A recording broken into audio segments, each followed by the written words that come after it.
As we prepare for the 2026 hurricane season, we're taking a closer look back at 2025. Even without a U.S. landfall, last year's storms still brought impacts to the low country. A great reminder of why we can never let our guard down here at home. Most days along the low country coastline, it looks like this. Peaceful water, calm winds, nothing to suggest what the ocean is capable of. But some of the most dangerous conditions we see here don't come from storms nearby. Last year, Hurricane Erin stayed far out in the Atlantic, never making landfall, but we still felt the impacts. Erin formed off Africa, rapidly intensified over the warm waters of the Atlantic, and eventually became a powerful Category 5 hurricane before curving away from land. But even from hundreds of miles away, Erin was sending energy towards us. Long period swell traveled across the open ocean, arriving here as powerful organized waves. Surf heights climbed into the 6 to 8 foot range, with consistent sets pounding the beaches for days. It was a dangerous illusion, blue skies but hazardous ocean conditions.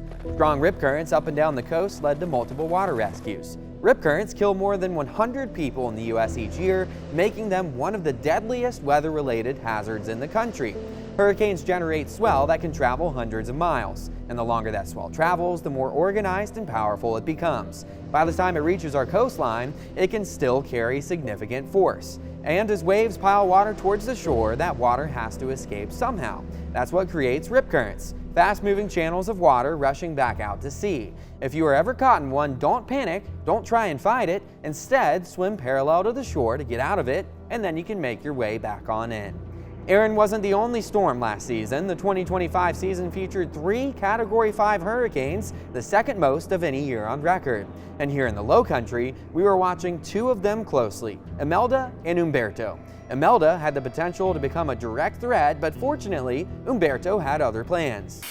Watch what happens as I advance forward the time. As it's catching up, you notice the proximity between the 2 here. Plus, additionally, Humberto kind of helps to redirect the steering. So eventually, you get them close to each other. And because of that, Humberto is essentially able to just kind of grab what is likely future Imelda as a hurricane and just pull it off to the east, keeping it well away from our coastline. We still saw elevated surf, strong rip currents, and beach erosion, but it could have been much worse. And while no hurricanes made landfall in the U.S. last season for the first time in a decade, not everyone was spared. Hurricane Melissa became one of the strongest hurricanes on record to make landfall in the Atlantic Basin, bringing catastrophic impacts to western Jamaica as a Category 5 storm. Shortly after, it caused significant damage in eastern Cuba as a Category 3 hurricane. And it was a stark reminder that it only takes one storm to make any hurricane season a devastating one. Storms don't have to make landfall to make an impact. Waves can reshape beaches, erode dunes, and stress the natural barriers that protect the low country. Our coastline is constantly changing, responding to every storm over the years. That's just the reality of living here. In recent years, we've had close calls, near misses, even seasons where we were fortunate. But near misses don't mean we're safe. They mean we were spared. Because storms like Erin and Melissa remind us just how dangerous they can be, and even in quieter seasons when most storms stay offshore,